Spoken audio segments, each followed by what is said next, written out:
వాక్యం వింటున్న ప్రియమైన సహోదరి సహోదరుడా, ఆయన బలం ఎలాంటిది అనంటే చాలా శక్తివంతమైనది.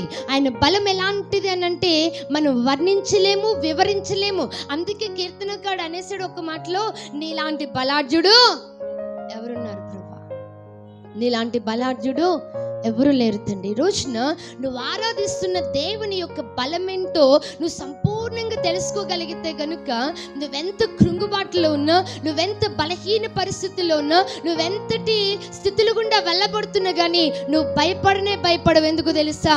బలవంతుడైన దేవుని మీద నువ్వు అనుకోగలవు. హల్లెలూయా, హల్లెలూయా. కొంచెం ముందుకు వెళ్దాము. ఎవరు చదవద్దు, నేను జ్ఞాపకం చేస్తా, వాక్యంలోనికి నడిపిస్తాను, జాగ్రత్తగా వినండి. యేసుక్రీస్తు ప్రభు వారి యొక్క బలం ఎలాంటిది అంటే, ధోనిలో వారు ప్రయాణం చేస్తూ వెళ్తున్నప్పుడు తుఫాను వచ్చింది. ఒక నోటి మాటతో దేవుడు ఏం చేశాడో తెలుసా? తుఫాను నిమ్మలించు అంటే ఆ గాలియు, ఆ తుఫాను యొక్క పొంగులు, సమస్తం సముద్రం యొక్క పొంగులు, తుఫాను ఏం చేయబడిందట? నిమ్మలమాయను. దేవునికి స్తోత్రం కలుగును గాక. ఆయన మాటలో ఏముందో తెలుసా? బలం. ఆయన మాటలు ఏముంది? బలం. ఆయన శక్తి, ఆయన మాటలో ఉన్న బలము ఆ యొక్క తుఫాను వినగానే, ఆ తుఫానికి అది తాకగానే ఏమైపోయిందో తెలుసా?